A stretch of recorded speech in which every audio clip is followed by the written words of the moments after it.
Assalamualaikum warahmatullahi wabarakatuh. Husnuzon. Don't judge by kata orang. Pernah nggak terlintas di pikiran kita saat lihat orang yang penampilannya compang-camping atau orang dengan wajah yang sangar, kemudian kita berpikir buruk tentang mereka? Husnuzon lah.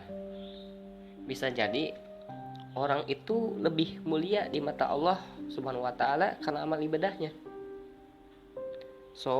Ada cerita menarik. Waktu itu zaman Kesultanan Murad IV Utsmaniyah. Jadi ceritanya Sultan Murad ini lagi belusukan sama penasihatnya ke tengah desa. Nah, biasanya Sultan Murad ini nyamar kalau belusukan.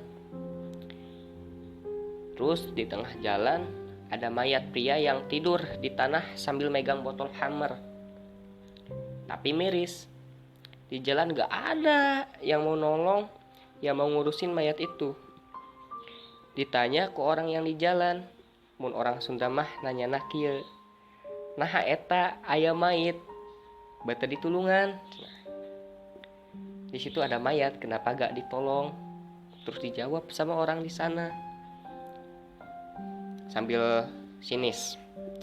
Dia itu orang fasik, pembuat maksiat, tukang minum khamar dan penzina. Gitu cenah. Nah, Sultan Murad pun meminta tolonglah atas nama umat Nabi Muhammad dan antarkan ke keluarganya. Minta tolong ke orang yang di sana. Minta ditunjukkan jalannya. Sampai di rumah istrinya pun menangis. Namun tetap tegar.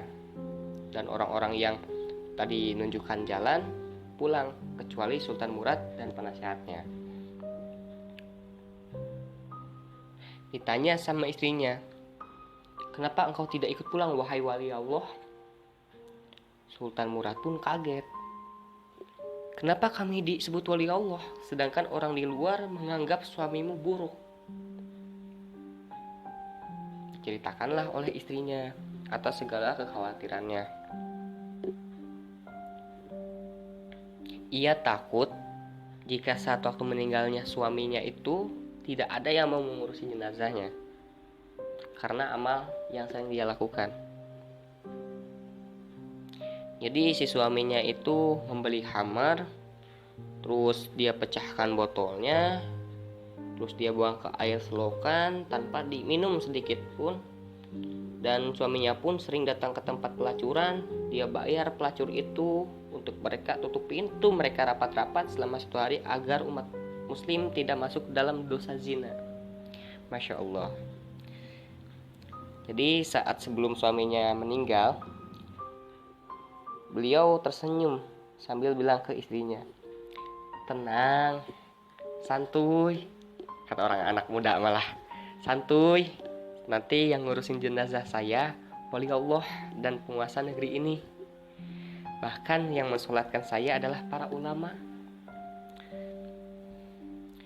Sultan Murad pun menangis mendengar cerita itu dan bilang, demi Allah, saya sultan di negeri ini dan besok saya akan perintahkan para ulama di negeri ini untuk mensolatkan suamimu.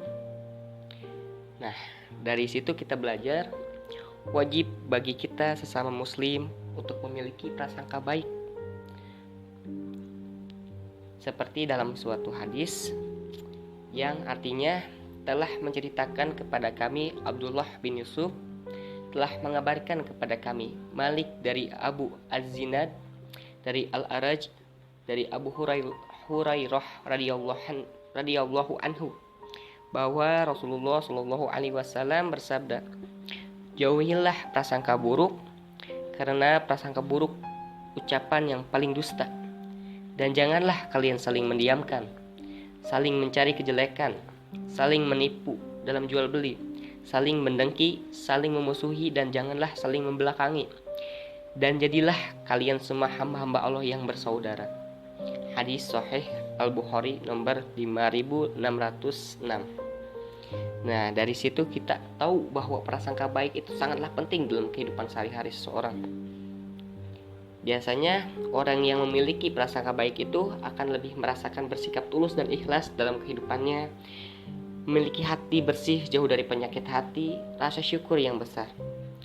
Maka mari berhusnuzonlah sama-sama agar kita bisa mendapatkan kemuliaan di mata Allah Subhanahu wa taala. Wassalamualaikum warahmatullahi wabarakatuh.